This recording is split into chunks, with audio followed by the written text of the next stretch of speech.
জাদেজার বলে Nandre burger যখন short third মেনে ওই সহজ ক্যাচটা মাটিতে ফেললেন, উইকেটের পেছনে ধ্রুব জুরেলের স্তব্ধ মুখ আর ডাগআউটে সন্দীপ শর্মার অবিশ্বাসী চাহনি বলে দিচ্ছিল রাজস্থান ম্যাচটা ওখানেই হাতছাড়া করে বসলো। বার্গার শুধু একটা ক্যাচ ফসকাননি, টানা 6 ম্যাচ হারা একটা বিধ্বস্ত কলকাতাকে তিনি যেন নতুন করে অক্সিজেন দিয়ে বসলেন। ইডেনের ভিআইপি বক্সে আজ বাদশার দেখা মেলেনি ঠিকই, কিন্তু টিভির পর্দায় চোখ রাখা শাহরুখ খান হয়তো ওই মুহূর্তেই বুঝে গিয়েছিলেন আইপিএলের 7 নম্বর ম্যাচে এসে ভাগ্য আজ আর বেইমানি করবে না তাদের সাথে।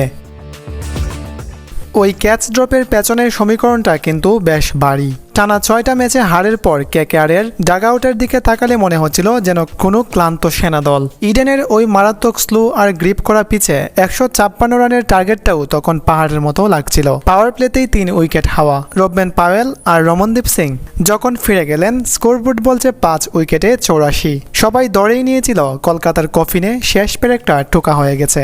রিঙ্কুর অফ ফর্ম নিয়ে তখন চারদিকে তীব্র সমালোচনা, কিন্তু ওই যে ক্যাচটা ফসকালো আর ম্যাচের মোড় ঘুরতে শুরু করলো ঠিক ওখান থেকেই। শেষ 30 বলে দরকার 59 রান, কিন্তু বল যেভাবে ব্যাটে আটকে আসছিল, রান তোলার রীতিমতো তখন সংগ্রাম হয়ে দাঁড়িয়েছিল। এরপরেই শুরু হলো আসল কাউন্টার অ্যাটাক। রিঙ্কুর সাথে যোগ দিলেন 8 নম্বরে নামা অনুকূল রায়। 15 নম্বর ওভারে রবি বিষ্ণুইকে মারা অনুকূলের ছক্কাটা যেন ইডেনকে ঘুম থেকে জাগিয়ে তুলল।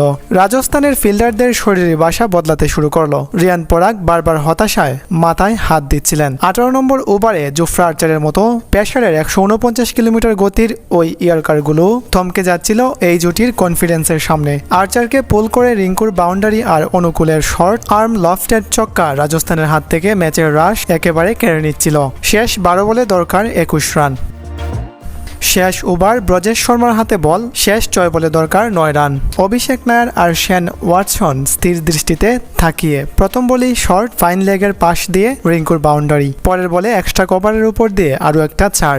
ব্রজেশের বল রিঙ্কু যেন আগেই পড়ে নিয়েছিলেন। সমীকরণ নেমে এলো 4 বলে 1 রানে। তৃতীয় বলটা ডট আর চতুর্থ বল ব্রজেশের শর্ট ডেলিভারি। রিঙ্কুর সজুরে পুল, টপ এজ, বল হাওয়ায় ভাসছে জুরেলের মাথার উপর দিয়ে সোজা বাউন্ডারির উপারে। ছক্কা, রিঙ্কুর 50 আর 7 নম্বর চেষ্টায় কেকেআরের এবারের আইপিএল সিজনের প্রথম জয়। শুরুতে সেই 11 নম্বর ওভারের কথা বলেছিলাম, জীবন পাওয়ার পর রিঙ্কু সিং বুঝিয়ে দিলেন একটা সামান্য সুযোগ পেলে তিনি প্রতিপক্ষের জন্য কতটা নির্মম হতে পারেন। এই একটা জয় হয়তো কেকেআরের পুরো টুর্নামেন্টের গতিপথই বদলে দিল।